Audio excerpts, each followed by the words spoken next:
পরিবেশ দেখেন দেখেন এগুলো কোনো পরিবেশ বসার জায়গা নেই, বসার জায়গা নেই, রেস্টিং জায়গা নেই।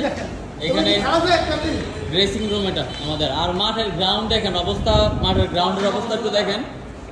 প্রথম যে জিনিসটা সেটা হচ্ছে আমরা এখানে আসার পরে যে ড্রেসিং রুমে আমরা ড্রেস চেঞ্জ করবো বা একটু রেস্ট নিব, সেখানেই বিগ প্রবলেম।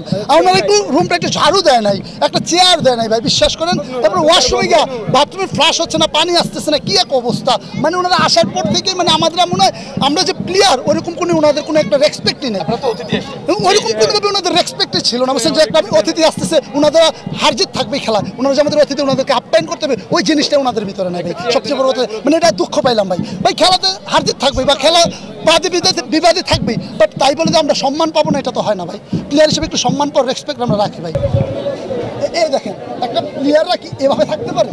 আপনি দেখেন একটা প্লেয়াররা কি এভাবে থাকতে পারে? এই দেখেন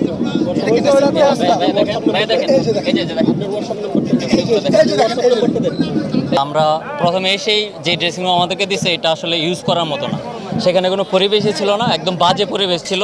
আপনারা এখনও গেলে দেখতে পারবেন, স্বয়ং এখানে উপস্থিত আছে ড্রেসিং রুম, কিন্তু এখনও মানে এরা ক্লোজ করতে পারে নাই। যে অবস্থাটা এটা আপনারা দেখেন, একটা প্লেয়ার মানে ওয়াশরুমটা ব্যবহার করতে পারে নাই, কেউ ফ্রেশ হইতে পারে নাই, ঠিক আছে। আর দ্বিতীয় কথা হচ্ছে আমাদের কুমিল্লা স্টেডিয়াম আবাহনীর home stadium, Bangladesh premier league চলতেছে ওইখানে, একদম মানে বাংলাদেশের বর্তমানে সেরা যে গ্রাউন্ড লেভেল যেটা বলা যায় ওইটা আমরা বলতে পারি সেটা। বেনু ছিল কুমিল্লা স্টেডিয়াম, বেনু ছিল বান্দরবন, আজকে কক্সবাজার কেন বেনু হয়ে গেল হঠাৎ করে, এটা আমরা বোধগম্য হচ্ছে না।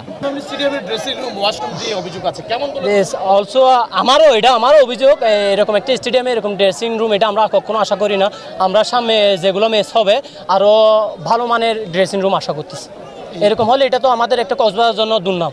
সেজন্য যেন আমাদের স্টেডিয়াম কমিটির যারা আছে তারা যেন ওদিকে একটু সুদৃষ্টি আকর্ষণ একটু দেখে।